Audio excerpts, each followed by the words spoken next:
escuchan? Sí, bueno. Sigamos adelante.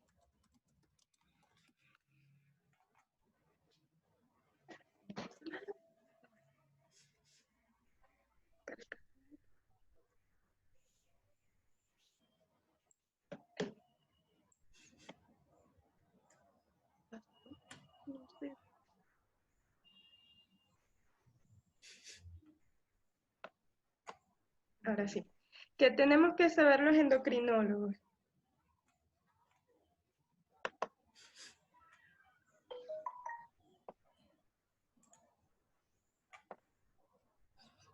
Bueno, el COVID-19 es una enfermedad, síndrome respiratorio adulto severo producido por el virus SARS-CoV-2, el cual pertenece a la familia de los coronaviridae, subfamilia coronaviridae del género de los beta-coronavirus. Además de en este género también existen otros virus que son el MERS-CoV del síndrome respiratorio del Oriente Medio y el SARS-CoV del año 2002. En cuanto a los datos epidemiológicos que tenemos actualizados hasta la fecha del día de ayer domingo, tenemos que a nivel mundial hay en total 6.923.836 casos de COVID-19 confirmados, con un total de 400.243 fallecimientos. Los países más afectados a nivel mundial son Estados Unidos, con 1.920.061 casos de COVID-19, seguidos de Brasil con 672.846. Luego le siguen Rusia, Reino Unido, India, España, Italia, Perú, Francia y Alemania, dentro de los países, 10 países con más casos de COVID-19 a nivel global. Y en cuanto a la mortalidad, en Estados Unidos se han reportado 109.802 fallecimientos, seguidos de Reino Unido, Brasil, Italia y Francia. Para las Américas hay un total de 3.234.875 casos acumulados, con una mortalidad acumulada de 179.394. En las Américas, los países que están más afectados son Estados Unidos, seguidos de Brasil, luego está Perú, México y Chile. En Venezuela hay un total de 2.316 casos de COVID-19, con 22 fallecidos. Podemos apreciar que el estado con más casos es el estado Apure, con 492, seguido del estado Miranda con 305, el estado Bolívar con 300, luego le sigue Distrito Capital con 168, el estado Zulia tiene 182 casos de COVID-19 y el estado Táchira con 162 casos. Vemos que la curva en Venezuela al principio es plana, es más lenta, pero a partir de mayo el aumento de casos ha sido más avanzado. Para esta fecha, el 6 de junio, donde tenemos 2.316 casos de COVID-19 reportados, se registran 385 casos recuperados, 1.498 en hospitales Centinela, 475 en CDI, 16 en clínicas privadas y se han realizado un total de 1.023.269 pruebas diagnósticas. Podemos apreciar acá que en el mes de mayo hay muchos más casos en comparación con marzo y abril. Esto es debido a que en mayo se han abierto algunos centros en el país. Marcela se está oyendo. Entonces, continúo entonces.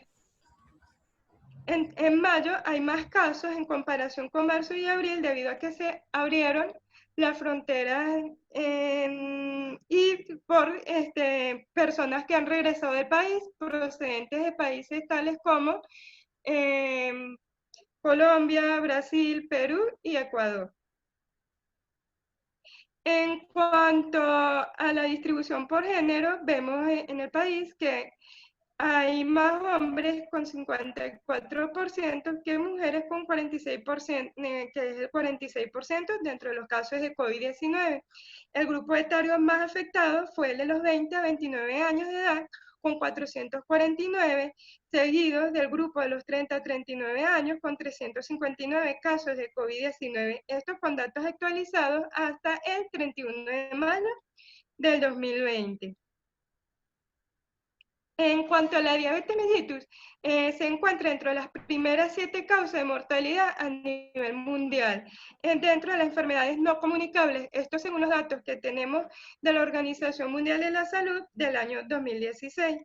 Según la Federación Internacional de Diabetes, para el año 2017, se han reportado 425 millones de diabéticos en el mundo y se estima un incremento del 48%, es decir, 629 millones de diabéticos para el año 2045. Mientras que para la región de América del Sur y Central hay 26 millones de diabéticos para el año 2017, estimándose un incremento del 62%, es decir, 42 millones de diabéticos para el año 2045. En Venezuela, la diabetes es la tercera causa de mortalidad en el país, según los anuarios de mortalidad del año 2014, que son los últimos datos que tenemos en el país más actualizados, con un porcentaje de tasa de mortalidad del 8,28%. ¿Cuál es la importancia de esto? La diabetes es una de las principales causas de morbilidad y mortalidad a nivel mundial. Esta condición está asociada con complicaciones micro y macrovasculares que producen un impacto en la sobrevida del paciente. Las infecciones, particularmente la influenza y la neumonía, son frecuentes y más serias en las personas mayores con diabetes tipo 2. La diabetes y el mal control glicémico fueron reportados como factores predictivos de severidad y muerte en pacientes infectados con virus, incluyendo en la pandemia de la influenza H1N1 en el año 2009, el SARS-CoV y el MERS-CoV. En la actual pandemia del SARS-CoV-2, algunos reportes de los países de China e Italia, que fueron los primeros más afectados, muestran que los pacientes mayores con enfermedades crónicas, incluyendo la diabetes, tuvieron un alto riesgo de severidad de COVID-19 y mortalidad. En un metaanálisis de Kumar y colaboradores se evaluó la prevalencia de diabetes y otras comorbilidades en COVID-19. Dentro de estas comorbilidades, ellos incluyeron fumadores, hipertensos, diabéticos, enfermedad cardiovascular, EPOC, enfermedad renal crónica y enfermedad hepática crónica. Dentro de estos metaanálisis, el porcentaje mayor de diabéticos fue en el estudio de Juan y colaboradores, donde de 41 pacientes ellos vieron,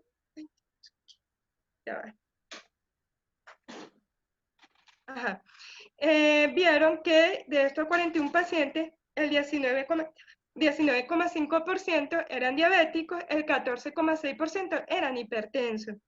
Mientras que para el estudio de Xu y colaboradores, con 191 pacientes, el 19% eran diabéticos, el 30% eran hipertensos. En los estudios italianos del grupo Onder y colaboradores con 355 pacientes, vemos que casi el 36% de ellos eran diabéticos y el 42% eran hipertensos. Más sin embargo, en el estudio del grupo Survey Lines y colaboradores de 481 pacientes con COVID-19 que fallecieron, el 73% eran hipertensos y casi el 34% eran diabéticos.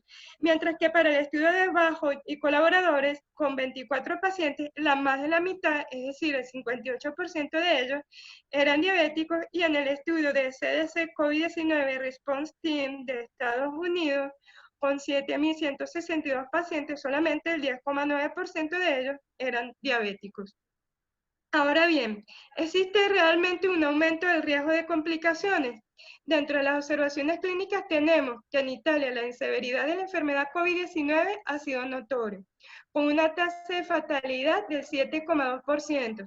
Los factores que contribuyen a esta alta tasa de fatalidad fue que es una población mayor con enfermedad cardiometabólica crónica, mientras que en un estudio retrospectivo de series de casos de pacientes con COVID-19 en una unidad de cuidados intensivos en Lombardía, ellos encontraron que el 49% de estos pacientes con COVID eran hipertensos, el 21% tenían enfermedad cardiovascular y el 17% eran diabéticos. El Instituto Italiano Nacional de Salud reportó que la prevalencia de diabetes en pacientes fallecidos infectados con SARS-CoV-2 fue del 35,5%. Por lo tanto, la diabetes puede ser un factor de riesgo significativo de mortalidad. En el metaanálisis de Kumar, además se evaluó la prevalencia de severidad y no severidad en COVID-19 en pacientes con diabetes. Podemos apreciar en este gráfico, en gris claro está reportado la severidad y en gris oscuro la no severidad. Y vemos que en cada uno de estos metaanálisis la severidad fue mayor que la no severidad en los pacientes con COVID-19 y diabetes mellitus. Y mientras que en cuanto a la prevalencia de sobrevida versus no sobrevida, podemos apreciar que la no sobrevida es la que está representada en gris claro y la sobrevida en gris oscuro. Y vemos que los pacientes con COVID-19 y diabetes mellitus tenían una mayor proporción de no sobrevida, es decir, fallecimientos, que los pacientes que la sobrevida. En este otro estudio de Wood y colaboradores, ellos analizaron 174 pacientes con COVID, dentro de los cuales 24 eran diabéticos sin otras comorbilidades, y encontraron que los cambios tomográficos fueron mayores en los pacientes diabéticos que en aquellos sin diabetes. De hecho, los infiltrados pulmonares fueron bilaterales en los pacientes diabéticos, con patrón de vidrio deslustrado, mientras que en los pacientes no diabéticos el foco es unilateral y hacia la periferia. Y vemos que estas diferencias fueron estadísticamente significativas. En cuanto a las enzimas, tenemos que la alfa-hidroxibutirato deshidrogenasa y las transaminasas fueron mayores en los pacientes diabéticos que en los pacientes no diabéticos, con diferencias estadísticamente significativas. Y en cuanto a los marcadores de inflamación y de hipercoagulabilidad, podemos apreciar que los niveles de proteína C reactiva, niveles de ferritina, velocidad de sedimentación globular, interleuquina 6, los dímeros D y el fibrinógeno fueron más elevados en los pacientes diabéticos en comparación con los pacientes no diabéticos, y esto con una diferencia estadísticamente significativa. Además, en este estudio evaluaron el tratamiento y las complicaciones de los pacientes diabéticos con COVID-19 sin otras comorbilidades, para evaluar la mortalidad en cuanto a si el paciente recibía o no terapia con insulina antes de ser admitidos, si se les incrementó la dosis de insulina, si se suspendió la misma, si tenían complicaciones con diabetes, cetoacidosis diabética o shock infeccioso, y solamente demostraron que los pacientes que tenían complicaciones diabéticas tenían una mortalidad estadísticamente significativa. Es decir, que de 3 pacientes con diabetes y complicaciones de la diabetes, fallecieron 2 pacientes. En este otro metaanálisis, de 13 estudios observacionales con un total de 49.067 pacientes con COVID-19 confirmados, dentro de este grupo 50 eran fumadores, 3.568 tenían diabetes mellitus, 3.490 hipertensión arterial, 69 falla cardíaca, 113 tenían enfermedad arterial coronaria y 4.761 enfermedad cardiovascular. Y se demostró que la proporción tanto de diabetes como hipertensión arterial, enfermedad arterial coronaria y enfermedad cardiovascular fue estadísticamente significativa alta en pacientes con COVID-19 en comparación con los COVID-19 los severos en comparación con los COVID-19 no severos. Y donde no existió esa esa diferencia estadísticamente significativa fue en los pacientes fumadores. Además, en el estudio de Su y colaboradores de 7.300 casos de COVID-19, la diabetes mellitus tipo 2 estaba asociada con una alta tasa de mortalidad, más sin embargo, ellos demostraron que los diabéticos bien controlados mueren menos que los diabéticos mal controlados. Entonces se evaluó en estas gráficas, podemos apreciar que los diabéticos mal controlados están en rojo y los diabéticos bien controlados en azul, y aquí los niveles de hemoglobina glicosilada, vemos que los pacientes diabéticos en buen control tenían hemoglobinas por debajo de 7 6,5 y los mal controlados por encima de 10. Entonces, en los pacientes que tenían COVID-19, dentro de los diabéticos, vemos que los mal controlados tenían linfocitopenia y neutrofilia. Además, en cuanto a los niveles de interleuquina 6, estaban más elevados en los pacientes diabéticos mal controlados, al igual que los niveles de proteína C reactiva y los niveles de LDH. Vemos que en las gráficas están más elevados en los pacientes diabéticos mal controlados en comparación con los pacientes diabéticos con buen control glicémico. Y en esta gráfica podemos apreciar en el eje de la abscisa el tiempo en día y en el eje de ordenadas el porcentaje de sobrevida tanto en los pacientes diabéticos controlados y no controlados. Podemos apreciar que los pacientes que tenían buen control glicémico en general tenían un buen nivel de sobrevida, mientras que los pacientes mal controlados, a medida que pasan los días, el porcentaje de sobrevida iba disminuyendo, es decir, que son pacientes que tendían a fallecer más. En otros estudios, donde se asoció la hemoglobina glicosilada con inflamación sistémica, hipercoagulabilidad y pronóstico en los pacientes con COVID-19, ellos evaluaron un total de 132 pacientes y los dividieron en 3 grupos. El grupo A son pacientes con hemoglobinas glicosiladas por debajo de 6, el grupo B tienen hemoglobinas glicosiladas entre 6 y 6,5 y el grupo C, hemoglobinas glicosiladas mayores a 6,5. Los pacientes del grupo C presentaron más fiebre, tos, fatiga y dificultad para respirar e hipoxemia en un promedio de 93% de la saturación de oxígeno. Y también en cuanto a los marcadores de inflamación, podemos apreciar que los pacientes grupo C, es decir, de la hemoglobina glicosilada mayor a 6,5, presentaron los niveles de ferritina, proteína C reactiva, fibrinógeno, interleuquina 6 y velocidad de sedimentación globular más elevada en comparación con los dos grupos anteriores, mientras que los del grupo A, que son los de la hemoglobina glicosilada menor a 6, sus niveles de ferritina, proteína C reactiva, fibrinógeno, interleuquina 6 y velocidad de sedimentación globular fueron menores.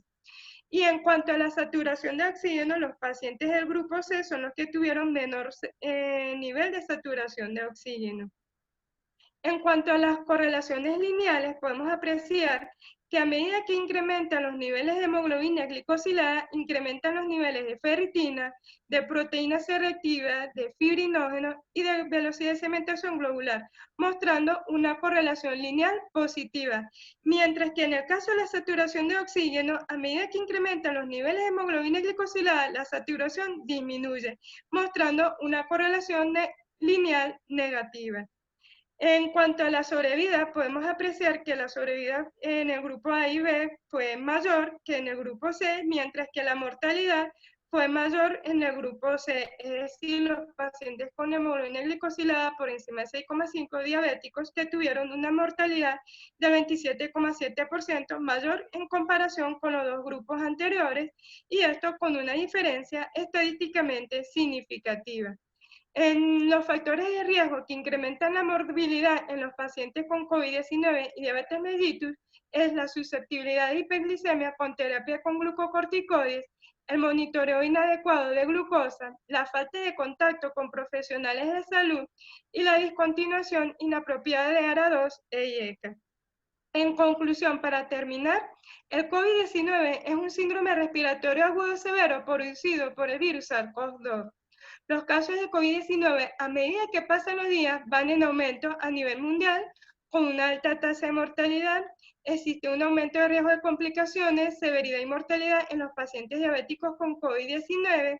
Estos hallazgos pueden ser debido a que estos pacientes tienen un estado de inflamación metabólica que los predispone a mayor liberación de citoquinas, cuya tormenta está implicada en la falla multiorgánica en una enfermedad severa. Los pacientes con diabetes mal controlada tienen mayor riesgo que aquellos que tienen glicemias dentro de las metas control, y las hemoglobinas glicosiladas por encima de 6,5 está asociada con inflamación, hipercoagulabilidad y baja saturación de oxígeno en los pacientes con COVID-19. Y la tasa de mortalidad es alta en los pacientes diabéticos, es decir, en conclusión, que sí existe un aumento de riesgo en los pacientes con COVID-19 y diabetes mellitus tipo 2. Para terminar, quiero compartir con ustedes una frase de José Itoda que dice: hay situaciones en la vida en que uno siente como si hubiera entrado a un túnel oscuro, pero una vez que atravesamos el túnel, podemos volver a disfrutar de un hermoso paisaje. Lo importante es no detenerse a mitad de camino y seguir esforzándonos y perseverando hasta el final, basados en la fe. Gracias por su atención. Muchísimas gracias, doctora Rosomando. Excelente su conferencia.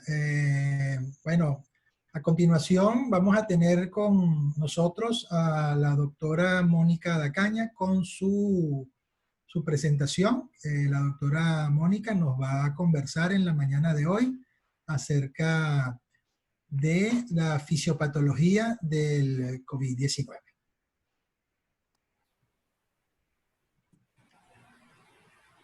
Les recuerdo a los asistentes que vayan formulando sus preguntas a través del chat que tenemos dispuesto para ello, para que al final de las conferencias de las colegas pues podamos darles la opción de hacer la discusión con sus preguntas y las respuestas de las amigas endocrinólogas. Estamos esperando a la doctora Mónica Dacaña. Le recuerdo por favor a la doctora Rosomando que debe dejar de compartir la pantalla para que la doctora Mónica pueda compartirla a partir de ahora. Gracias, doctora Rosomando. Muy buenos días, probando sonido. ¿Me escuchan por allá?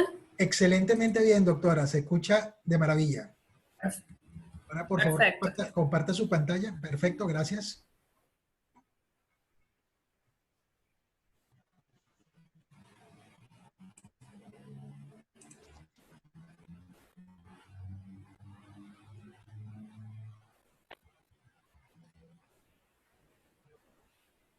Ok, vamos a comenzar. Muy buenos días a todos. En esta presentación vamos a puntualizar algunos aspectos sobre la fisiopatología de la COVID-19.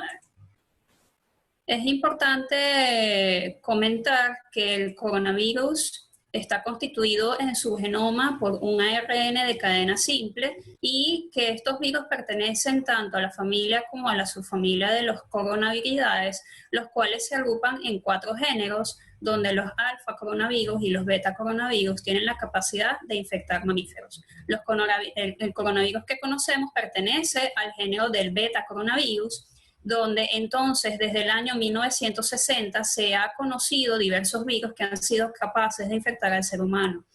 De allí se han estudiado cuál pudiera ser los reservorios naturales de estos coronavirus y se ha visto que los murciélagos constituyen el mayor reservorio natural tanto de los alfa como de los beta coronavirus.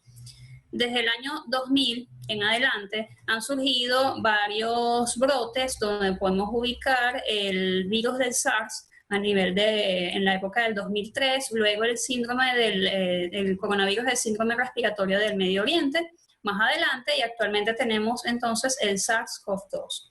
Entonces tenemos que el reservorio natural son los murciélagos y los hospedadores intermedios, que lo vemos en esta imagen, que pueden ir desde los gastocibetos hasta los dromedarios, y actualmente se está planteando que los pangolines, que son mamíferos, se plantean en varios estudios que pueden ser los responsables de la transmisión de este SARS-CoV-2 desde el murciélago hasta el ser humano.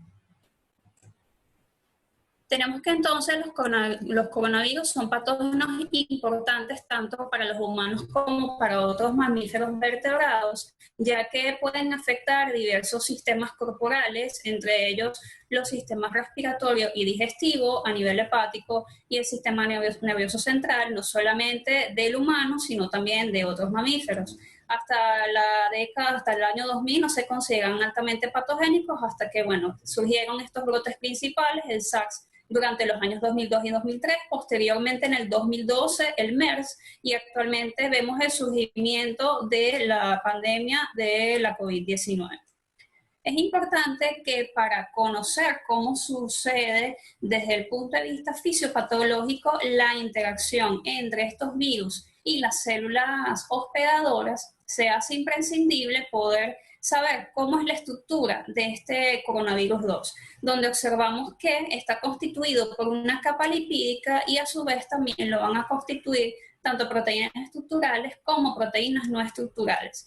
Dentro de las proteínas estructurales observamos 4 proteínas principales, de las cuales la más importante es la proteína S, o como lo pueden conseguir en la literatura, con el nombre de Spike, ya que tiene la función de unirse a los receptores de las células operadoras que vamos a ver más adelante.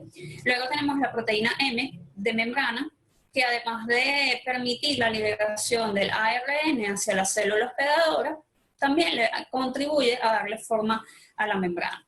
Las proteínas N y E, la N, que es de nucleocápside, interactúa junto con las proteínas E con la inmunidad innata, y a su vez también tenemos la proteína E, o proteína también denominada de envoltura, que permite el ensamblaje y la liberación del virus desde la célula hospedadora infectada hacia el exterior.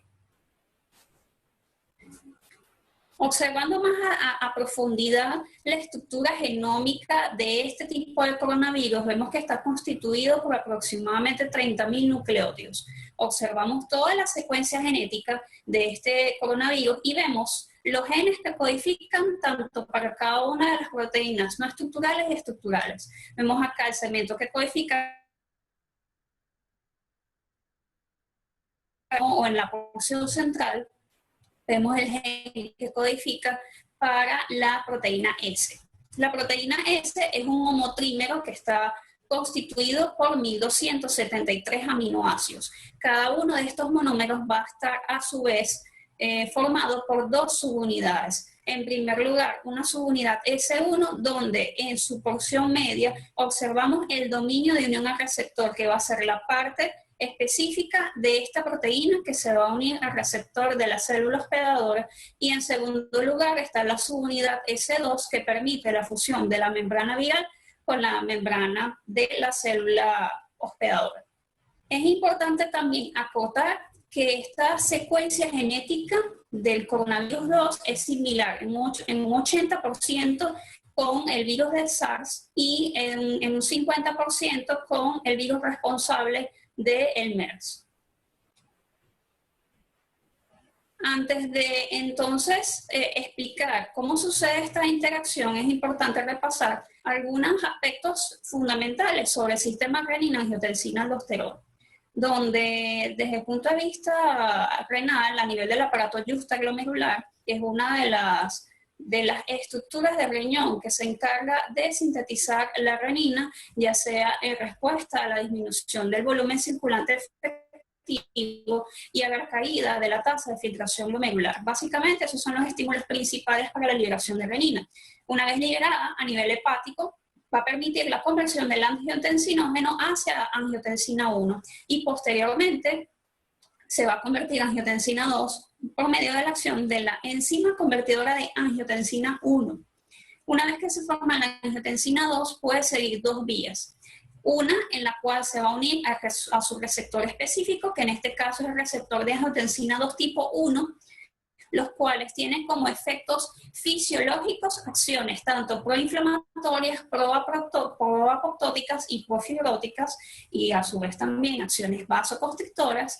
Y por otro lado, tenemos que la angiotensina 2 se puede convertir en angiotensina 1,7 por la enzima convertidora de angiotensina 2. Y vemos que sus efectos fisiológicos son contrarios a los de la angiotensina 2, ya que además de ser vasodilatadora, también tiene efectos antiinflamatorios y antiapoptóticos, como lo vamos a detallar más adelante. Entonces, la enzima convertidora de angiotensina 2 es una carboxipeptidasa que está ubicada a nivel de la membrana, transmembrana, está compuesta por 805 aminoácidos y cuya función va a ser escindir el último aminoácido angiotensina 2, que recordemos que es un octapéptido, para formar angiotensina 7, que es un hectapéptido.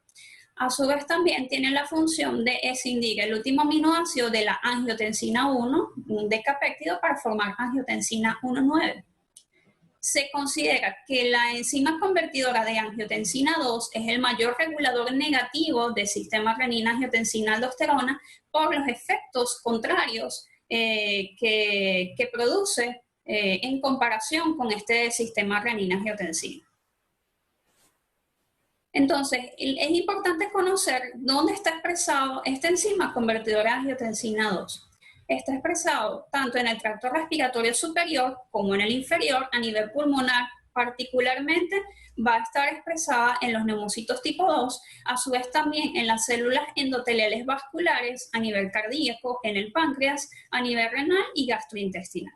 ¿Por qué les menciono esto? Porque la enzima convertidora de angiotensina 2 constituye el receptor funcional de la subunidad S1 del coronavirus. Por eso tenemos que conocer cada una de las estructuras para posteriormente poder hacer una integración del mecanismo fisiopatológico de esta entidad. Luego tenemos la angiotensina 1,7, donde su receptor específico, donde se va a suceder sus cascadas de señalización, va a ser a través del receptor MAS o MAS, que es un receptor de 7 dominios transmembrana acoplado a proteína G, y a su vez también la angiotensina 1,9 tiene efectos muy similares a esta angiotensina 1,7, ya que además de presentar efectos vasodilatadores, también promueve efectos antiproliferativos, promueve la natriuresis y a su vez también va a potenciar el efecto vasodilatador a través de la producción de óxido nítrico. Es importante que además que conozcamos que aparte de existir esa interacción entre la enzima convertidora de angiotensina 2 y la proteína S del coronavirus, existen otras proteínas que pueden intensificar esta interacción y permitir la entrada del virus a la célula. Entre ellas está la serina proteasa transmembrana tipo 2, que es una proteína que está expresado tanto en pulmón y a nivel gastrointestinal. Se conocía esta proteína desde hace mucho tiempo, ya que permitía escindir y activar algunas proteínas de envoltura de los virus de influenza A y B. Y también se conocía desde que ocurrieron las epidemias, tanto del SARS como del MERS, que escindía y activaba la proteína Spike para permitir la fusión del virus con la membrana celular. Y esto se cumple exactamente para el coronavirus responsable del COVID-19. Entonces, ahora sí vamos a hablar sobre la integración de cada una de estos componentes que hemos estado conversando. Entonces, observamos en esta imagen el coronavirus tipo 2 expresando en azul en su superficie la proteína S, o también denominada proteína Spike, la cual va a ser reconocida por su receptor específico de la célula huésped, en este caso, que va a ser la enzima convertidora de angiotensina 2. Una vez que ocurre este reconocimiento y el anclaje de estas dos estructuras, la serina proteasa transmembrana tipo 2 va a permitir la activación de este complejo. ¿De qué forma lo hace? Bueno, se produce un cambio conformacional que acerca a esta proteasa a todo lo que es la interacción y el complejo entre la proteína S y la enzima convertidora, escinde la enzima convertidora y posteriormente hay la fusión de la membrana del virus con la membrana plasmática de la célula que va a infectar, y se va a producir entonces la endocitosis de este virus.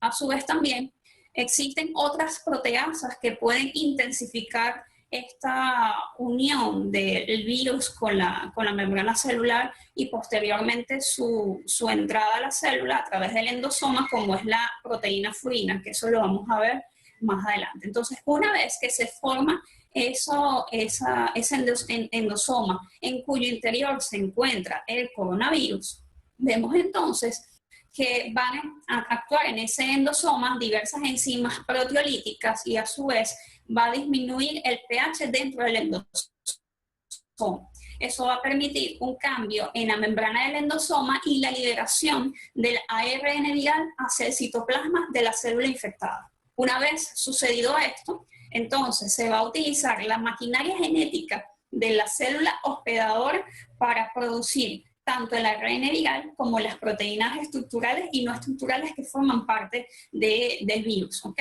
Entonces, en primer lugar, se va a formar el complejo de replicación-transcripción, donde entonces se sintetiza, por una parte, el ARN viral a través de la transcripción y a través de la traducción se va a sintetizar a nivel de retículo endoplásmico las diversas proteínas estructurales y no estructurales que ya conversamos anteriormente. En el aparato de Golgi, posteriormente, todos estos componentes se van a almacenar en vesículas y va a ocurrir el ensamblaje de esa estructura viral hasta que se forme un virión maduro. Ya una vez formado ese virión maduro, va a ocurrir la exocitosis hacia el exterior y posteriormente la diseminación hacia otras células vecinas. Entonces, ya he explicado cómo ocurre esa interacción entre virus y la célula blanco. ¿Qué sucede? La pregunta que surge es: ¿qué sucede con la enzima convertidora de angiotensina 2 en la enfermedad por COVID-19? En primer lugar, como ya vimos, que el virus necesita de esa interacción con el receptor para entrar a la célula. Por ende, todo este mecanismo va a conllevar a internalización del receptor y como consecuencia se produce una reducción de la disponibilidad de ese receptor en la superficie celular. También se han planteado en otros estudios que algún mediador viral desconocido producido por este mismo virus tiene la capacidad de inhibir la actividad de esta enzima y por otro lado aumentar la expresión de una metalopeptidasa que tiene por siglas ADAM17, que ya lo vamos a ver más adelante. Y a su vez también el procesamiento de diversas citocinas proinflamatorias, entre ellas la más importante, el factor de necrosis tumoral alfa, tiene la capacidad de inhibir la acción de la enzima convertidora de angiotensina 2. Entonces, ¿qué vamos a tener al final? Una balanza donde ciertamente en condiciones fisiológicas debe existir una homeostasis, un equilibrio tanto entre los factores proinflamatorios, antiinflamatorios y entre los factores vasodilatadores y vasoconstrictores. Ciertamente ese equilibrio se va a perder, en donde entonces observamos que va a haber una reducción de la expresión de la enzima convertidora de angiotensina 2 y a su vez una reducción de la formación de la angiotensina 1,7. Y por otro lado, observamos un aumento de la actividad de la enzima convertidora de angiotensina 1 y por lo tanto aumento de las concentraciones de angiotensina 2. Se ha propuesto que esta preponderancia o predominio en las concentraciones de angiotensina 2 sea uno de los mecanismos que pueden estar involucrados en la injuria pulmonar aguda en estos pacientes con COVID-19. Entonces, para ello es importante conocer cómo es la cascada de señalización de la angiotensina 2. Entonces, vemos acá que es un receptor que está expresado en las células endoteliales, también en las células del músculo liso vascular, además a nivel cardíaco renal. Básicamente son los tejidos donde hay mayor expresión de este receptor de angiotensina tipo 1. Entonces, una vez que el ligando, que es la angiotensina 2, se une al receptor, este receptor está acoplado a una proteína G y esta es la que va a iniciar la cascada de señalización intracelular, donde va a incluir aumento de las concentraciones de calcio intracelular, aumento de la proteinquinasa C, especies reactivas de oxígeno, entre otros señalizadores. Básicamente, lo que quiero que se lleven es que una vez que estos mediadores se activan, ellos son capaces de fosforilar a esta estructura que ya habíamos comentado en la lámina anterior, que es el ADAM17. El ADAM17 es un complejo proteico que permite escindir algunas proteínas que están en la superficie de forma inactiva para activarlos. Recuerden que también había mencionado anteriormente que el ADAM17 tiene la capacidad de inactivar a la enzima convertidora de angiotensina 2, pero por otro lado puede activar precursores que están inactivos en la membrana celular. En este caso, observamos que este es un factor de crecimiento similar al factor de crecimiento epidérmico, que está anclado en la membrana en su forma inactiva. Entonces, el ADAM17 lo que hace es escindir este componente, lo pasa a su forma activa, y esto es lo que se conoce como el proceso de transactivación, que mediante la activación de la cascada de la angiotensina 2 permite activar otros receptores para producir efectos biológicos. Eso es muy conocido con esta enzima convertidora de angiotensina 2.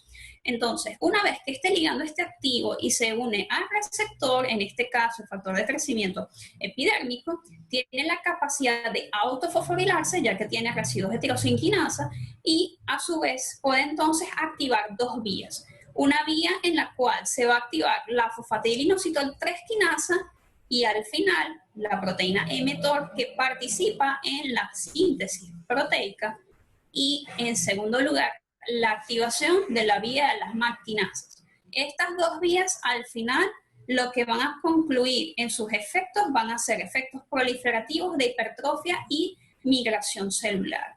Y no solamente eso, sino que también están descritos otras vías de señalización, como por ejemplo la señalización de la proteína Rho y a su vez también las proteinquinasas asociadas a Rho, que tienen un efecto importante en la contracción muscular, por ejemplo, a nivel del músculo liso vascular, a su vez también la activación de la vía JNK para potenciar esos efectos proliferativos e hipertróficos, y a su vez también tiene efectos proinflamatorios, ya que tiene la capacidad de estimular la proteína quimioatrayente de monocitos y en segundo lugar activar el inhibidor del activador del plasminol.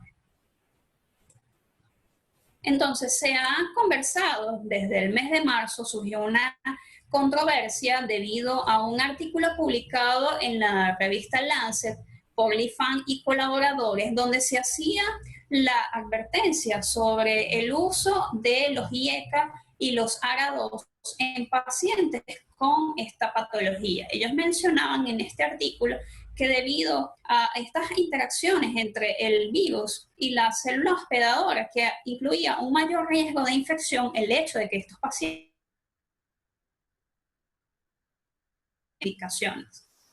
desde marzo hasta la actualidad han surgido dos teorías que pueden explicar cómo sucede la interacción entre la presencia de estos fármacos y la infección por coronavirus 19, donde tenemos entonces un artículo publicado en la revista Nature Reviews Nephrology, esto fue en el mes de junio, donde se plantean dos hipótesis. En la primera hipótesis, donde mencionan que la inhibición del sistema renina-angiotensina es dañina en la enfermedad por coronavirus 2019. Entonces vemos del lado izquierdo de su pantalla, donde en ausencia de inhibidor del sistema renina-angiotensina, entonces observamos la interacción que ocurre entre el virus y su receptor. Hay una internalización, que ya lo habíamos mencionado, de la enzima convertidora de angiotensina 2, y por ende hay mayor disponibilidad de angiotensina 2 para unirse a su receptor y ejercer los efectos que ya veníamos comentando.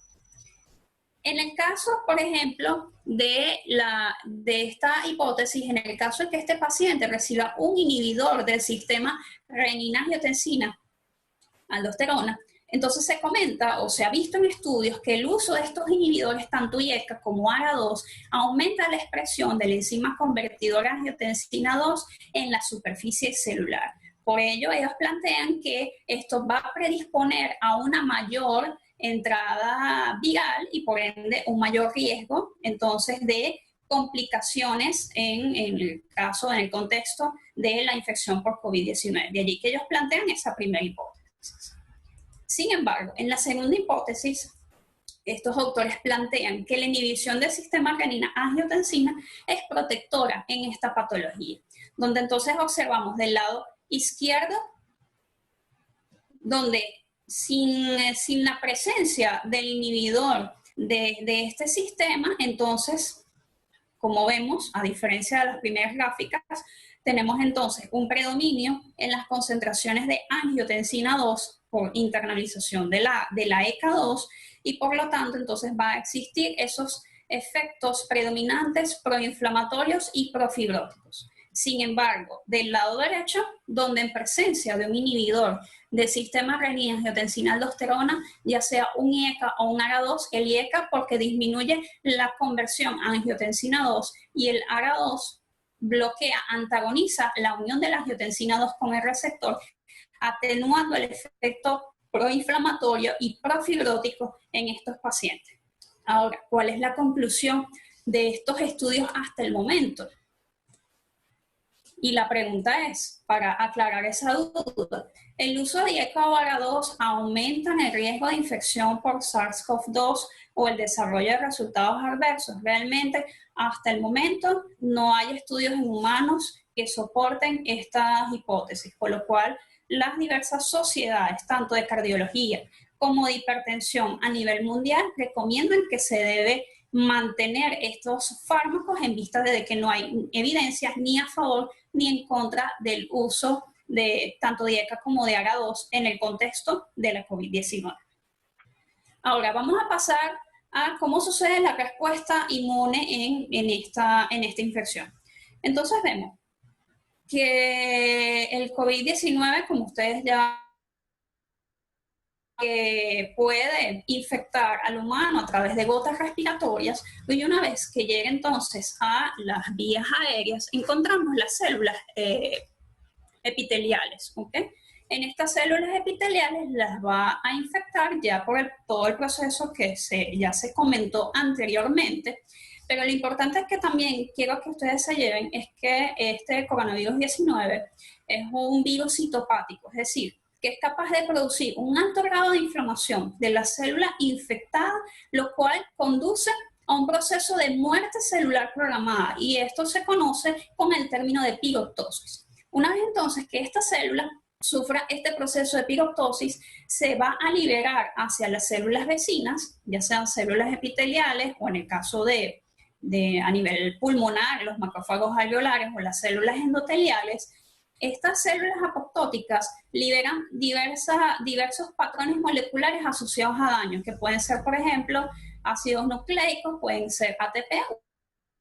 Estos van a ser reconocidos por estas células que forman parte de la inmunidad innata, y a su vez estas van a secretar diversas citoquinas, entre ellas la interleuquina 6, que es la interleuquina principal que toma, digamos, el protagonismo en esta infección. Luego tenemos la proteína quimioatrayente de monocitos, entre otras, y estos van a permitir el reclutamiento tanto de otras células de la inmunidad innata como células de la inmunidad adquirida al sitio de la infección.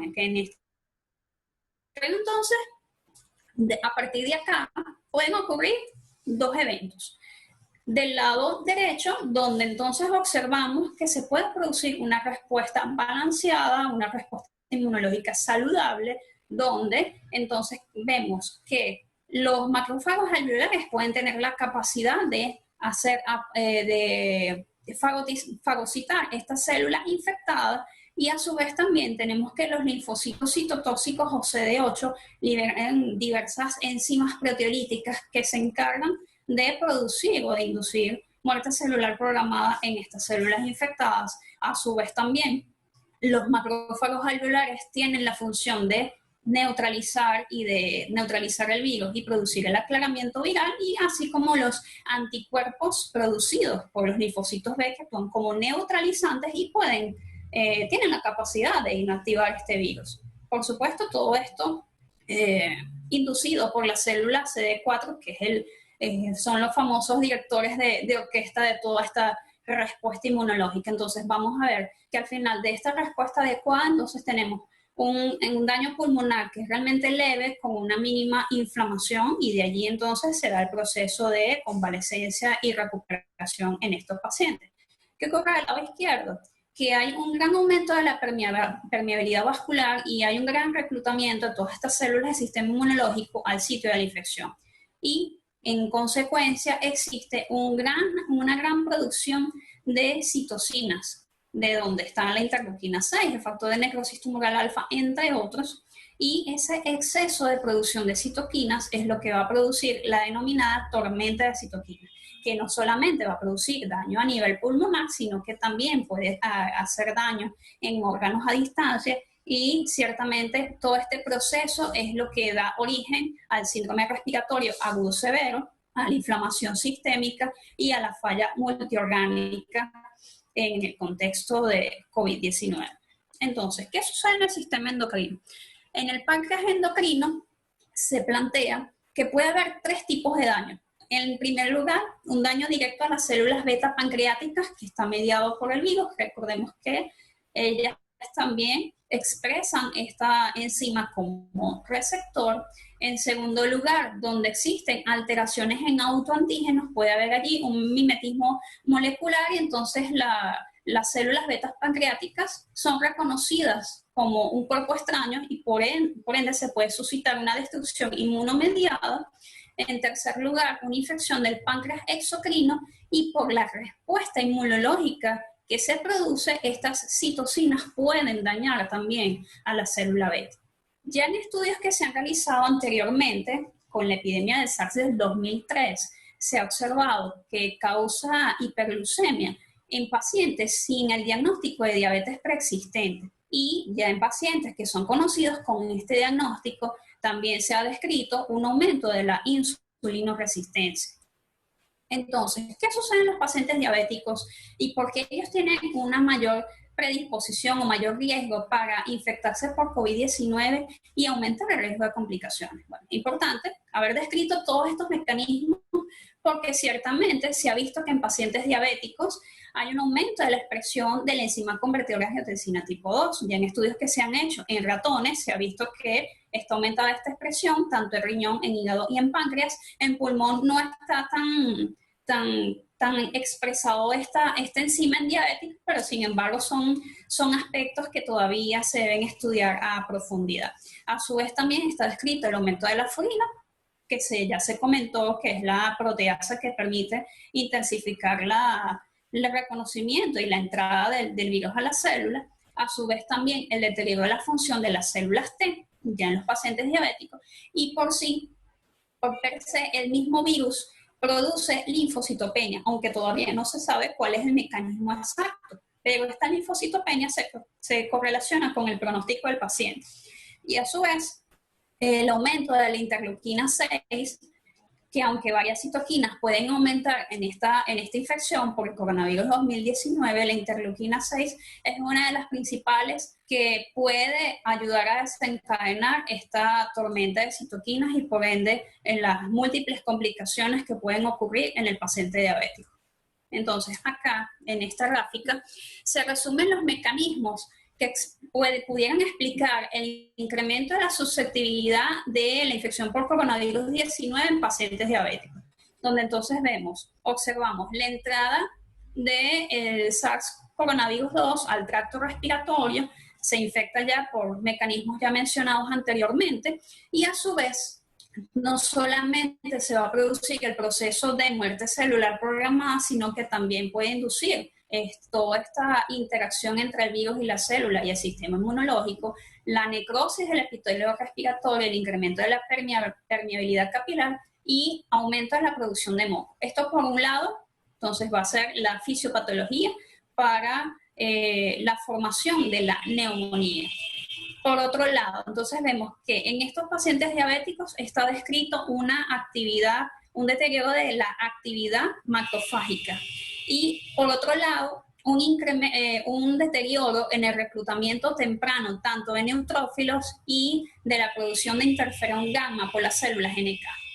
A su vez también en los pacientes diabéticos se plantea que hay una disminución de la presentación de antígenos hacia los linfocitos T. Y ciertamente una de las teorías que se plantean para la formación de esta tormenta de citocinas es que como el virus tiene la capacidad, según los estudios que se han publicado hasta la fecha, de infectar a los linfocitos T, al haber una disminución de esto va a haber una predominancia de las células de la inmunidad innata y esto es uno de los factores que puede condicionar esta tormenta de citocinas. Entonces vemos que todos estos elementos fisiopatológicos van entonces a concluir en un paciente que no tenga una respuesta inmunológica apropiada en un síndrome de distrés respiratorio agudo, en inflamación sistémica y en falla multiorgánica, que puede también incluir disfunción cardíaca e injuria renal aguda. Como conclusiones, entonces esto nos hace ver que la enzima convertidora de angiotensina 2 está ampliamente expresada en el cuerpo humano y que constituye un receptor funcional del SARS coronavirus tipo 2. Ya en estudios con la epidemia del SARS del 2003 se ha observado que esta infección puede causar hiperglucemia en pacientes sin diabetes preexistente y aumento de la insulina resistencia en pacientes con este diagnóstico. Por lo tanto, el hecho de que el paciente sea diabético, ya por estos mecanismos anteriormente mencionados, presentan un mayor riesgo de complicaciones asociadas siempre y generalmente, esto generalmente es en los pacientes que tienen un mal control glucémico. Sin embargo, aún se desconoce en gran medida cómo se produce exactamente la respuesta inflamatoria e inmunológica. Llevamos pocos meses de pandemia, realmente algunos estudios han comentado sobre estos aspectos fisiopatológicos, pero todavía hay muchas interrogantes que faltan por contestar. Y por último lugar, es importante, es primordial conocer los mecanismos fisiopatológicos y todo lo que incluye la parte bioquímica, ya que esto nos permite entender por qué, cómo debería ser el tratamiento, cuáles son los targets o los objetivos terapéuticos en estos pacientes, y nos permite entonces entender mejor la parte terapéutica para entonces mejorar la atención de estos pacientes infectados. Entonces, bueno, espero que este resumen les haya sido de utilidad. Ya la fisiopatología es bastante extensa y me llevaría mucho tiempo poder involucrar y abordar todos los aspectos fisiopatológicos por órganos y sistemas. Y bueno, a continuación vamos a escuchar las recomendaciones que deberíamos seguir en los pacientes diabéticos que estén infectados por COVID-19. Bueno, por su atención, muchas gracias. Muchísimas gracias, doctora Mónica de Caña. Excelente su presentación. De verdad, bueno, esperemos que el público presente mediante sus preguntas también dé fe de lo mismo. Les recuerdo a todos los asistentes al nutrido grupo de personas que hoy día tiene a bien acompañarnos. Tenga, por favor, la bondad de hacer sus preguntas a través del chat, para que al final podamos nosotros darles a conocer pues las preguntas. A continuación, la doctora Marilyn Cordero va a conversarnos acerca de las manifestaciones clínicas y recomendaciones para el manejo de la diabetes en pacientes con COVID-19. ¿Okay? Vamos a darle aquí a la doctora Marilyn el micrófono. Ok, doctora Marilyn ya tiene su micrófono activado.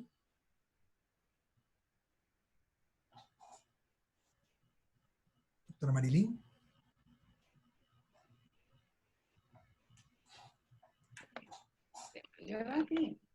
Perfecto, la estamos escuchando, doctora, muy bien. Okay. Estamos bien.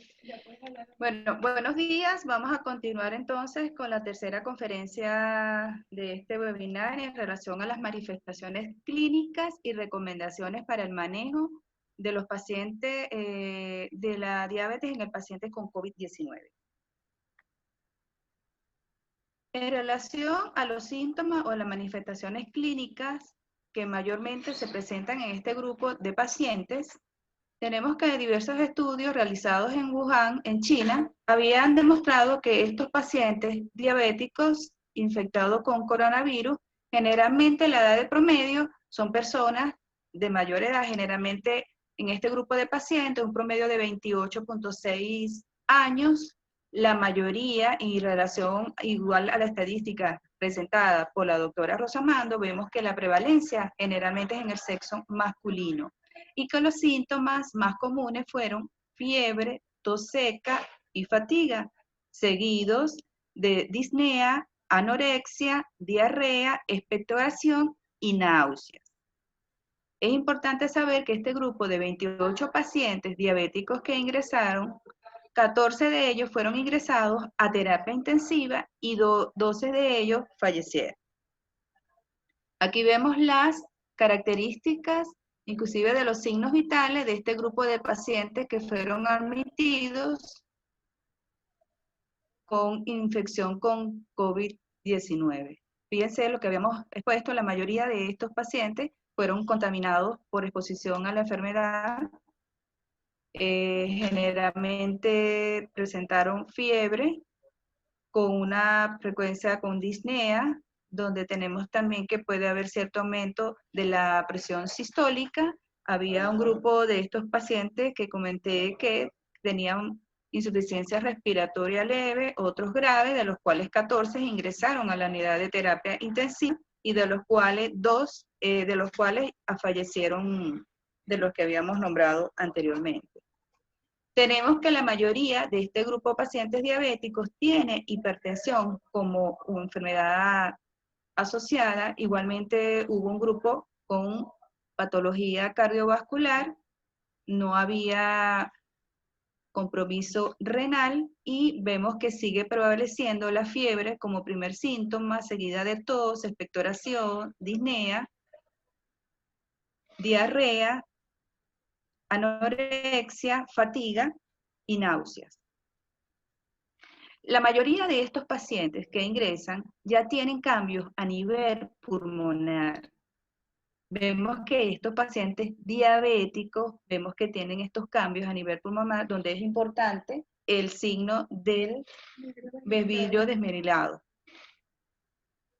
Este trabajo que fue comentado por la doctora Rosamando también nos implica la variedad de síntomas donde persiste fiebre como primer síntoma generalmente que se presenta, tos, fatiga, disnea, mialgia y diarrea.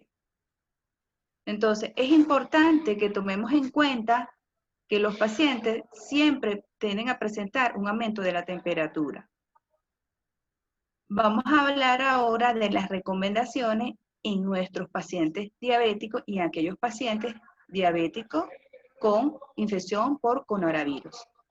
Este grupo de pacientes ambulatorios que son diabéticos, que no tienen la enfermedad, ese es el grupo de pacientes que nos llama, ese es el grupo de pacientes que nos está llegando a probablemente algún triaje, donde nosotros tenemos que evaluar, hablar con el paciente y es importante la prevención de infección en este grupo de pacientes. Debemos de sensibilizarlo, de explicar a este paciente la importancia de un buen control metabólico. Debemos optimizar el tratamiento en este tipo de paciente diabético que no tiene enfermedad, explicarle de no interrumpir su tratamiento y, de ser posible, muchas veces estos pacientes se está utilizando las consultas online, utilización de telemedicina, de manera que pueda mantenerse un acto de contención máxima, quédate en casa, en estos pacientes diabéticos, precisamente para la prevención de infección. Entonces, vamos a hablar ahora de estos pacientes que reciben hipoglicemiantes orales y que de cierta manera tienen infección por coronavirus, que sabemos que puede ser leve, puede ser moderada o puede ser un cuadro severo. Algunos de estos pacientes están recibiendo metformina. Sabemos que la mayoría de nuestros pacientes recibe metformina. Sin embargo, es importante recordar que muchos de estos pacientes tienen anorexia, no toman suficiente líquido y son pacientes que muchas veces llegan deshidratados. Lo importante es tomar en cuenta que la metformina puede tener riesgo de acidosis láctica precisamente en este tipo de paciente, por lo cual debe suspenderse. Recordar también que hay diarrea en algunos pacientes de los cuales se presenta con coronavirus. Es importante el monitoreo de la función renal. debe monitorearse cuidadosamente debido al riesgo de una lesión renal aguda. La metformina, sabemos que activa la AMP quinasa, el cual provoca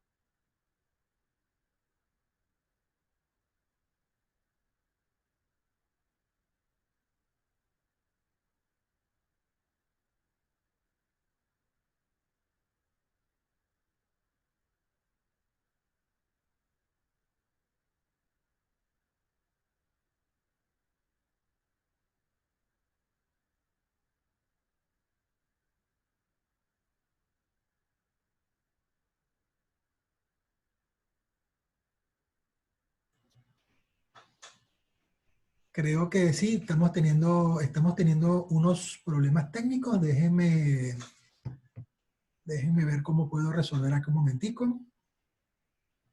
Un segundito. Estamos comunicándonos con la doctora Marilyn para que nos dé su estatus.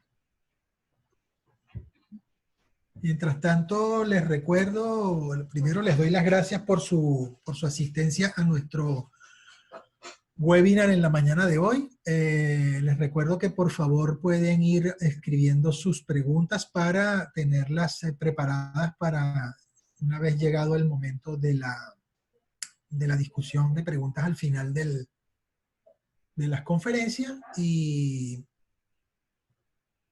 bueno, poder dar curso a la de seguro interesante discusión que se va a llevar a cabo con motivo de estas tres extraordinarias conferencias.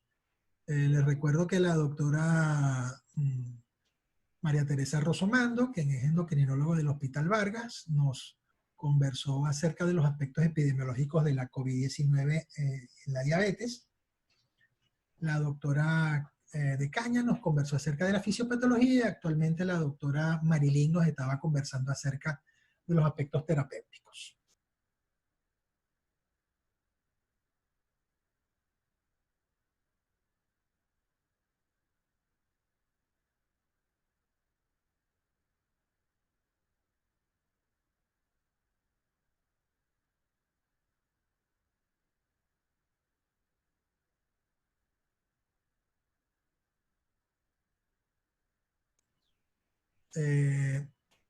Doctora Marilyn, ¿está con nosotros allí?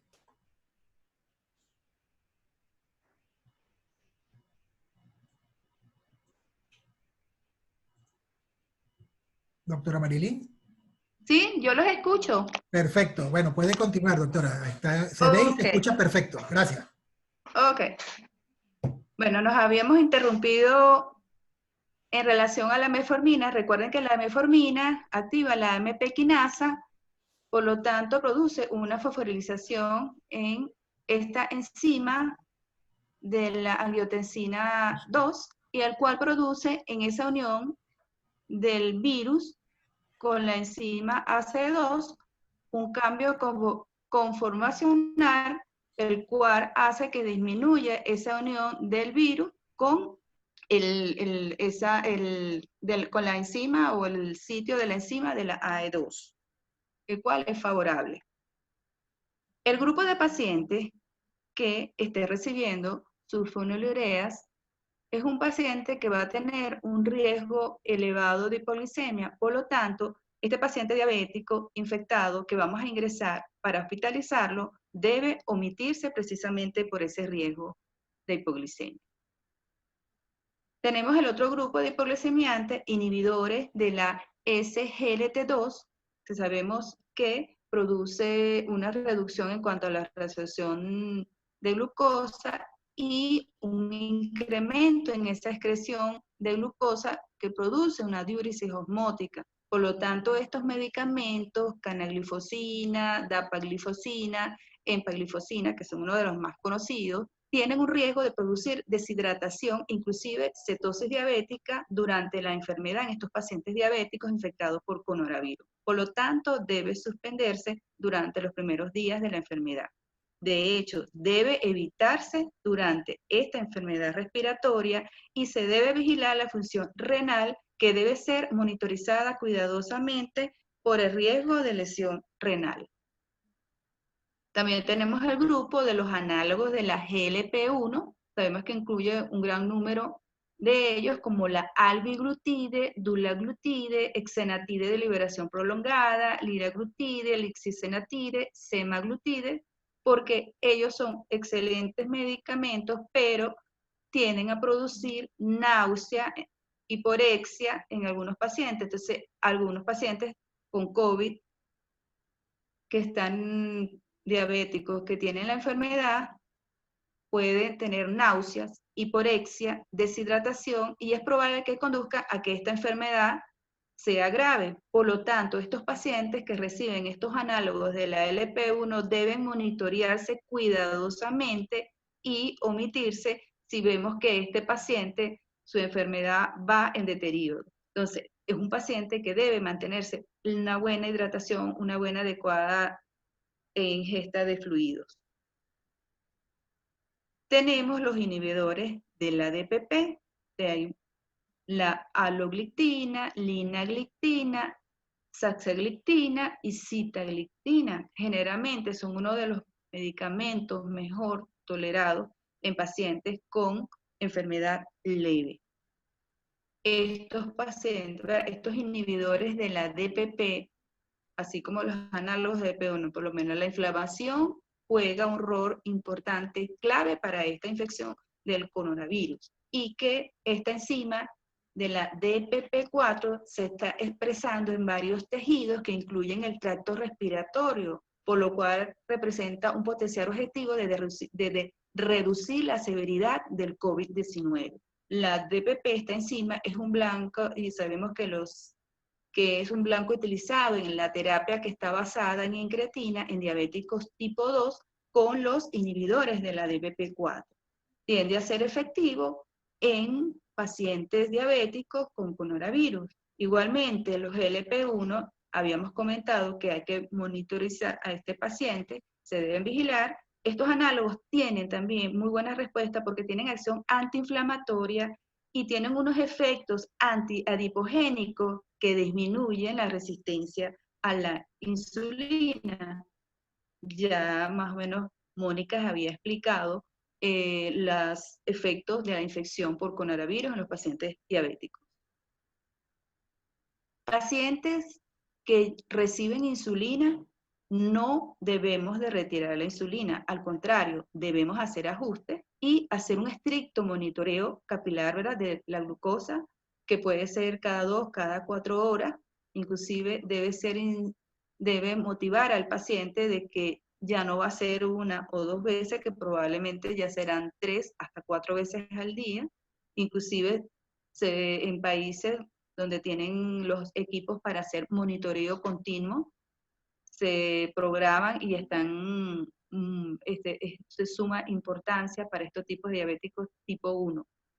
Se debe ajustar la terapia regular y debemos alcanzar las metas terapéuticas. Recuerden que tenemos que hacer un buen control óptico en estos pacientes diabéticos y más de acuerdo al tipo de diabetes, las comorbilidades asociadas y el estado de salud que presente el paciente. Sabemos que la insulina inhibe la síntesis de factores proinflamatorios como el factor de necrosis tumoral, la interleuquina 6, y atenúa el estrés oxidativo visto cuando hay la lesión o la injuria pulmonar aguda. Tenemos el grupo de pacientes diabéticos que está muchas veces debutando cuando se infecta con coronavirus. Tenemos el grupo de pacientes también diabéticos que ya entran con un cuadro avanzado de la enfermedad. Estos pacientes son ingresados en terapia intensiva, donde se debe hacer un monitoreo de la glucosa, electrolitos, gases arteriales, medir cetona sérica o la beta-hidroxibutirato. Se debe indicar insulina y estos pacientes con cetoacidosis que ya llegan a un estado más grave, bombas de infusión con insulina de manera temprana en estos casos severos de distrés respiratoria, de hiperinflación. para hacer una titulación exacta y debe evitarse precisamente en estos pacientes con cetoacidosis diabética esa reacción cutánea que muchas veces puede ser variable y un manejo, y evitar muchas veces el manejo de consumo altos de insulina que comúnmente se ve. Entonces, ¿qué objetivo tiene que tener ese paciente diabético que está hospitalizado? Ya sabemos que el paciente puede llegar con sintomatología leve, como puede también llegar con un grado de infección severa. Es importante mantener su nivel de glucosa entre 76, 144, hemoglobinas glicosiladas menores de 7. En estos pacientes que utilizan los equipos para el monitoreo continuo, es importante el tiempo de rango, lo que llaman TIR, es programar, ¿verdad?, para evitar hipoglicemia en este grupo de pacientes, sobre todo mayores, mantener en pacientes hospitalizados, se puede mantener el rango entre 72 y 180 miligramos. Y pacientes en edad avanzada, en los equipos de monitoreo, hacer ajuste de meta de glucosa en 90 miligramos por decilitro. Entonces, aquí vemos un cuadro de observación temprana y mitigación de desafíos en el manejo de diabetes en pacientes con COVID-19 en terapia intensiva. Muchos centros de diversos países han iniciado sus protocolos o han cambiado en relación a medir glicemia no cada 2 horas, muchas veces puede ser hasta cada 4, hasta 6 horas. ¿Por qué? Precisamente porque la enfermera o el médico puede estar más expuesto a estos pacientes infectados con coronavirus. Entonces, fíjense que algunos centros en pacientes, depende si está el grado de severidad, utilizan las bombas de infusión. Otro grupo utiliza insulina basal. Hay varios esquemas, unos cada 12, otros cada 8, inclusive solamente esquemas de insulina cristalina. Todo depende que el paciente no esté en un estado de cetoacidosis diabética. Y por lo tanto se dan cuenta que van cambiando el nivel de medir las glicemias capilar para hacer correcciones con insulina cristalina. De hecho, cada hospital tiene inclusive publicado los protocolos que llevan a cabo en este tipo de pacientes diabéticos con infección severas que están en terapia intensiva y utilizan las máquinas de monitoreo continuo que conectan a través de las tablas y de allí pueden manejar mejor y conocer si el paciente puede llegar a tener una hipoglicemia, si debe hacer correcciones en relación a las dosis de insulina. Todo para evitar el riesgo en este grupo de enfermeras o de médicos para evitar el riesgo de infección al personal de salud.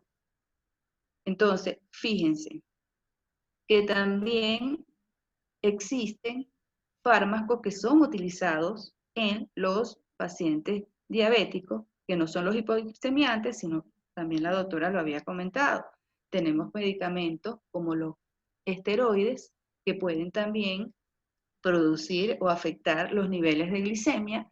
Tenemos retrovirales que se utilizan que también pueden afectar un poco el nivel de glicemia. Igualmente, medicamentos como la cloroquina, la hidroquinona, que de cierta manera se ha visto que en algunos pacientes mejoran los niveles de glicemia, hemoglobina glicosilada y perfil de pacientes diabéticos tipo 2.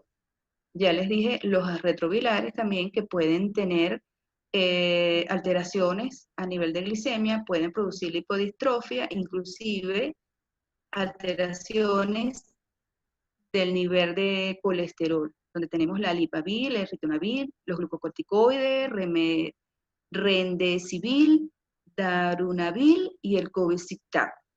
La citromicina, que también es utilizada, produce riesgo de diglicemia en estos pacientes diabéticos. No hay datos sobre su perfil o el efecto a nivel de perfil lipídico. El interferón beta, que también es utilizado en las terapias de estos pacientes, puede mediar daño autoinmune en las células betas del páncreas y producir también dislipidemia. Igualmente, bueno, tenemos que lo que había comentado la doctora Mónica de Caña en relación al suspender los ARA2, los IECA2 o inhibidores de la DPP, porque todos tienen tienen sitios donde haya expresión de esta enzima angiotensina 2. Todos se pronunciaron, no hay datos experimentales como la Sociedad Endocrino Americana, la Asociación de Cardiólogos, donde demostraron de que no hay datos experimentales o clínicos que demuestren resultados beneficiosos o adversos en estos pacientes con COVID-19. Igualmente, la Asociación Americana de Diabetes tampoco respalda que se suspenda el uso de estos medicamentos, inclusive en infecciones activas. El papel de estos medicamentos puede desempeñar en la susceptibilidad a la infección por COVID y la progresión de enfermedad. Eso no está claro, no hay todavía un consenso y por lo tanto no deben suspenderse estos medicamentos, porque el hecho de interrumpir el uso de los IECA, de los ARA2, puede conducir a un mayor riesgo y peores resultados a corto y a largo plazo en pacientes diabéticos con insuficiencia cardíaca e hipertensión arterial. Entonces, concluyendo, que debemos de saber, primero, que las manifestaciones clínicas más frecuentes de los pacientes diabéticos con COVID-19 son fiebre, tos seca, fatiga, seguidas de disnea, anorexia, diarreas y náusea. Es importante el buen control metabólico de estos pacientes. Debemos optimizar el tratamiento de ser necesario. Se recomienda en estos pacientes diabéticos que no están infectados, manejarlos con consultas online, con telemedicina, para evitar el riesgo de que vayan al hospital, riesgo de que vayan a la calle y puedan infectarse. Y los pacientes diabéticos que ingresen a terapia son pacientes que deben ser monitorizados continuamente para poder lograr las metas terapéuticas, evitar fármacos como las sulfonilureas por riesgo de hipoglicemia y la metformina en pacientes por el riesgo de deshidratación de acidosis láctica. Los inhibidores de la SGLT2 se deben evitar por riesgo de deshidratación y cetoacidosis diabética. Pacientes que reciban análogos de la GLP-1 deben ser monitoreados. Y los inhibidores de la DPP4 pueden seguir utilizándose por ser seguros en el COVID-19, sobre todo en pacientes que tienen infección leves. La insulina debe mantenerse en estos pacientes diabéticos que reciben su tratamiento a base de insulina y deben hacerse los ajustes y hacer monitoreos continuos en estos pacientes. Es importante conocer las interacciones de los medicamentos que se utilizan en el manejo del COVID-19 con los hipoglicemiantes que se utilizan. Otros fármacos, ya sabemos, los IECA, los ARA2, las estatinas, la aspirina y bloqueantes del calcio pueden continuarse en estos pacientes. Bueno, espero que haya sido y que sirva esta información para el manejo de nuestros pacientes diabéticos. Gracias y gracias al Laboratorio Leti por la invitación. Muchísimas gracias, doctora Marilyn.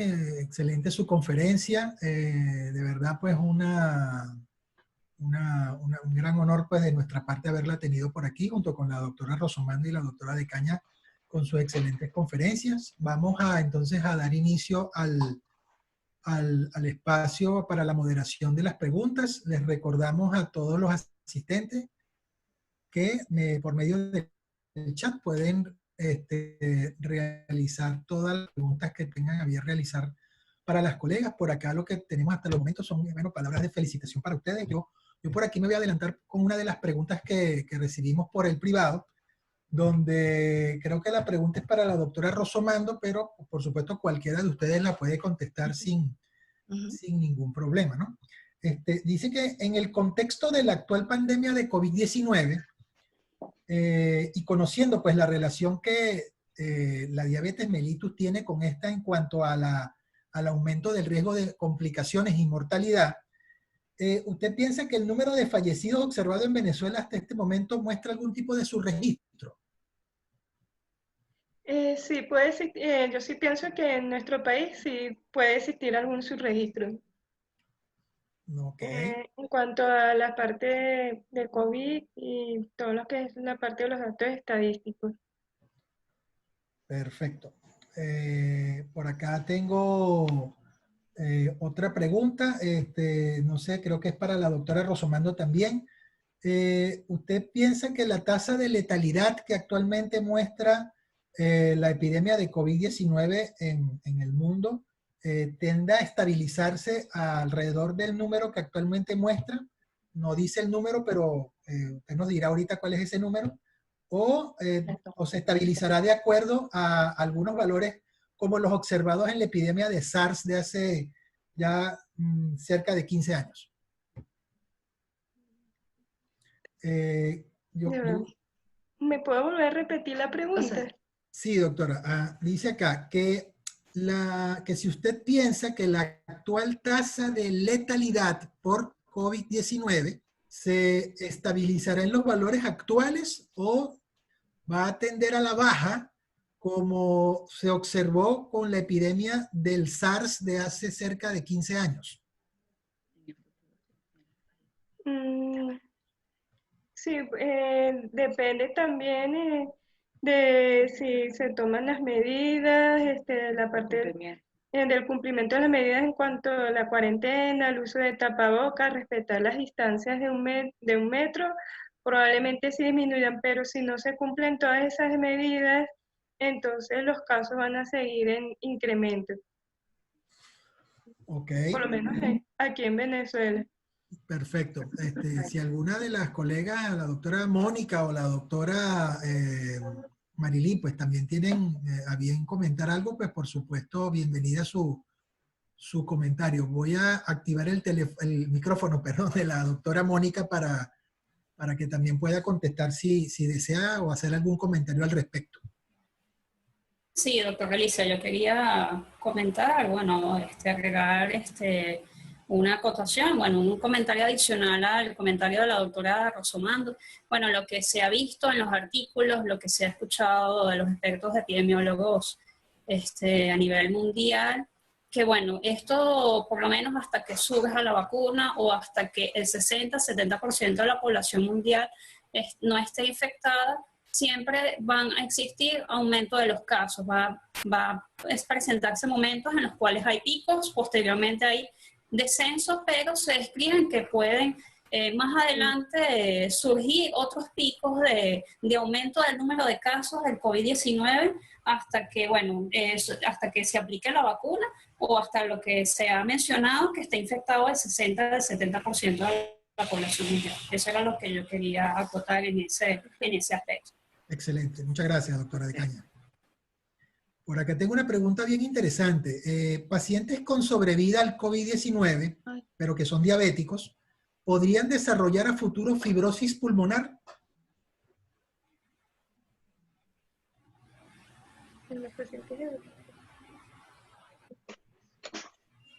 A ver, le repito la pregunta, doctoras.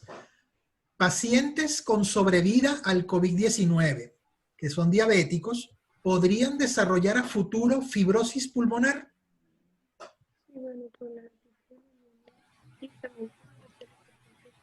Bueno, se están haciendo evaluaciones importantes y seguimientos importantes en este grupo de pacientes precisamente para conocer un poco más todavía de la fisiopatología, inclusive qué puede pasar con estos pacientes, así como hay lesiones a nivel pulmonar, renal. Hemos visto que inclusive en médula ósea, a nivel de lo que implica el páncreas, entonces ellos están haciendo evaluaciones y seguimientos en estos pacientes. Claro, ya vemos que estos pacientes, que muchos de ellos con infecciones graves, lamentablemente la lesión pulmonar ha sido tan grave que fallecen. Entonces, de allí el seguimiento a estos pacientes que hayan podido salir de este grado de severidad, y el tiempo nos dirá, y estas investigaciones y seguimiento a este grupo de pacientes. Perfecto. Bueno, también en cuanto a las autopsias de los pacientes que han fallecido, el principal problema ha sido la coagulación intravascular diseminada. Entonces, desde el punto de vista fisiopatológico, si bien hay mucha información, todavía no tenemos algo claro. Entonces, como dice la doctora Cordero acerca de la fibrosis pulmonar, eso lo sabremos con el tiempo en el seguimiento de los pacientes que se recuperen del COVID-19. Muy bien. Por acá tengo otra que habla acerca de que si la diabetes mellitus como tal incrementa el riesgo de morbilidad de COVID-19. Sí, sí, la incrementa como pudimos apreciar en los estudios que le presenté, tanto porque incrementan los marcadores de inflamación, vimos que las diferencias fueron bastante significativas, además de lo que es la fisiopatología per se de la diabetes mellitus tipo 2, e incrementa lo que es la tormenta de citoquinas en estos pacientes. Sobre todo en los diabéticos mal controlados, con hiperglicemia. En cambio, los pacientes diabéticos bien controlados son los que pueden evolucionar en forma más satisfactoria. Ok, no sé si aquí sencillamente la pregunta fue muy breve, ¿no? ¿Qué sabe de la vacuna, doctora? De la vacuna. ¿Qué sabe de la vacuna? Sé que la vacuna está en desarrollo en algunos países, pero no he sabido mucho cómo está, en qué fase está todavía. No sé si alguno de ustedes sabe. A ver qué nos puede decir la doctora de Caña o la doctora Cordero acerca de qué ha leído por allí. Bueno, en el Reino Unido es uno de los que más se está aproximando a desarrollar la vacuna, que ya está prácticamente como una fase 3 a 4, pero todavía está la aprobación porque no es rápido, porque todo tiene un protocolo, o sea, no puede decir porque en esta semana no hubo efectos colaterales, debe transcurrir 6 meses para ir evaluando los efectos colaterales, y son por etapas, ni siquiera es porque son 6 meses, sino que después viene otra fase de evaluación. Por eso es que en otros países que están desarrollando otro tipo de vacuna, no pueden hablar de menos de un año. Entonces, otra investigación es que están utilizando el suero de pacientes infectados con coronavirus también, y están haciendo, inclusive este suero, hay un trabajo en el cual también le están introduciendo a los pacientes infectados a ver qué respuesta tiene el plasma de estos pacientes que están infectados con los nuevos que están en enfermedad y están con la enfermedad aguda. Entonces yo creo que todos están trabajando en hacer lo más pronto posible pueda salir la vacuna, y como lo había comentado en el Reino Unido, que sea accesible para todos, no solamente para una parte, sino que llegue a todos, a todas partes del mundo, en cualquier lugar del mundo. Ok. Mónica. No sé si Mónica. Ok, déjeme hacer, bueno, sí, mientras la doctora Mónica nos Sí. hace algún... Ajá, doctora Mónica, por favor. Sí, quería agregar en relación con la vacuna, que se está estudiando de forma experimental, la vacuna dirigida contra lo que es la proteína S del coronavirus, que bueno, que ya vimos en la fisiopatología, que es el responsable de esta interacción con la célula, pues digamos es la puerta de entrada, pues entonces por allí se están proponiendo esas alternativas terapéuticas para ciertamente a posterior reducir la transmisión del virus. Perfecto. Sí, bueno, un comentario también que quería hacerles yo al margen de lo que la doctora Cordero estaba diciendo hace unos minutos, era precisamente que en la investigación farmacéutica efectivamente se lleva a cabo por fases, y que casualmente esta situación o esta pandemia nos ha puesto en un lugar histórico completamente notorio porque hay cosas que están acelerándose. Como tal vez nunca antes se ha visto un desarrollo tan marcado de investigaciones que han pretendido o han querido buscar mediante el conocimiento de la fisiopatología de esta entidad patológica, un sinnúmero de dianas terapéuticas probables para poder ayudar a combatir esta pandemia, amén, por supuesto, del desarrollo de vacunas, de las cuales ya sabemos, pues probablemente de conseguir alguna con la eficacia significativa para poderla aplicar al resto de la población, estaría lista probablemente al próximo, alrededor de un año. Es lo que también yo he tenido la oportunidad de leer por aquí. Pero bueno, tal como ustedes, pues todos nosotros estamos a la espera de que eso sea lo antes posible, pero respetando, por supuesto, el margen de seguridad propio, pues, que se requiere para los desarrollos farmacéuticos y, por supuesto, para las vacunas. Por acá tengo otra pregunta bien interesante. Dice, saludos, doctoras. En las embarazadas diabéticas con COVID-19, riesgo de transmisión vertical. Sí, ha habido estudios que han demostrado que sí pueden infectar la placenta. Y toda embarazada, su manejo es con insulina. Perfecto. Y debe ser manejada por el equipo multidisciplinario. Eso es fundamental. El manejo multidisciplinario es obligante en estos casos. Aquí estaríamos tratando, por supuesto, a 2 personas en lugar de una. Sí. Sí, señor. Aquí tengo una preguntita también que habla acerca de los marcadores. ¿Qué tan confiables son la combinación de marcadores hemoglobina glicosilada, proteína C reactiva y ferritina sérica en el pronóstico de severidad de los pacientes diabéticos con COVID-19? Bueno, se ha demostrado que los pacientes con COVID-19 severo, que efectivamente tienen estos marcadores más elevados, en los diabéticos vemos que la tasa de mortalidad ha sido más elevada en estos pacientes. Con las hemoglobinas glicosiladas altas, sobre todo cuando son por encima de 6,5, y como vimos en uno de los estudios anteriores, según la gráfica, eran hemoglobinas glicosiladas por encima de 10, y vimos que estos pacientes tenían mayor mortalidad y mayor incremento de estos marcadores inflamatorios. Perfecto. A ver, les recuerdo a todos los presentes si pueden desarrollar sus preguntas a través del chat. Si alguna persona quiere también intervenir, puede levantar su mano mediante el control que tiene al pie de la aplicación, y con mucho gusto le puedo dar la palabra también para algún comentario o pregunta al aire. Por acá tengo también una pregunta para cualquiera de las 3 colegas. Dice, ¿qué tan frecuente es la aparición de alteraciones dermatológicas tipo rash, urticaria o erupción variciliforme en pacientes COVID-19 y su relación con diabetes mellitus?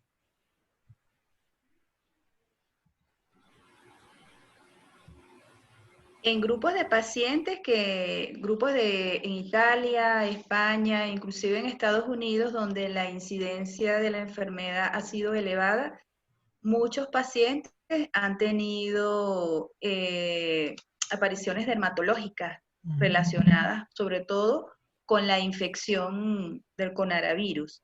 Y en cuanto a su manejo, precisamente cada dermatólogo están haciendo trabajos de investigación, porque inclusive en niños se presentan de manera diferente, a nivel de los pies, puede ser que hayan petequias, como pueden ser que sean lesiones eczematosas, plurito, que puede ir y desaparecer. Pero en Venezuela hasta ahora no he tenido la oportunidad de evaluar un paciente con una enfermedad grave, como en otros países, que son enfermedades un poco más severas y que han visto alteraciones, inclusive la anosmia, la falta de apetito, también del gusto. Y estos pacientes, si son diabéticos y están descompensados, indudablemente que puede haber una mayor incidencia porque la severidad de la virulencia del virus va a favorecerse en estos pacientes diabéticos que no están bien controlados.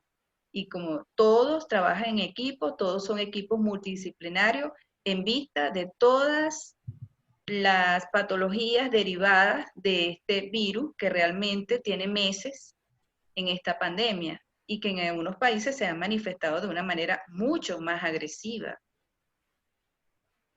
Ok, muy bien. Bueno, por acá, por los momentos, no veo más preguntas, salvo pues un número significativo de felicitaciones, dándole gracias por sus ponencias, que tuvieron todas excelentes. Bueno, si no hay más preguntas del público, no me queda más sino pues darle en nombre del grupo de empresas Leti el agradecimiento por su participación en la mañana de hoy a las colegas doctoras María Teresa Rosomando, doctora Mónica de Caña y doctora Marilyn Cordero, todas endocrinólogas del Servicio de Endocrinología del Hospital Vargas de Caracas. De verdad honrado de haberlas tenido por acá en la mañana de hoy y espero que esta no sea la última vez que la vamos a tener por aquí. Espero tenerlas presentes para otro tipo de actividades como esta. Por acá llegó como quien dice un último mensaje, déjenme revisar a ver si, no, era un agradecimiento adicional, de verdad que han logrado pues calar mucho en el ánimo de todas las personas. Yo en este momento voy a activar todos los micrófonos para darles el merecido aplauso que todas ustedes se merecen pues por esa actividad tan buena que nos han brindado en la mañana de hoy. Voy a activar los micrófonos para que todos puedan darle un aplauso. Vamos a ver, está un poco lenta la señal, pero vamos a darle el aplauso a toda la doctora. Muchísimas gracias, doctora. Gracias a ustedes. Gracias. Bueno, será hasta la próxima. Gracias a usted, doctor. Que tengan un feliz día. Ok, gracias. Gracias. Gracias a todos los Gracias, presentes. igualmente.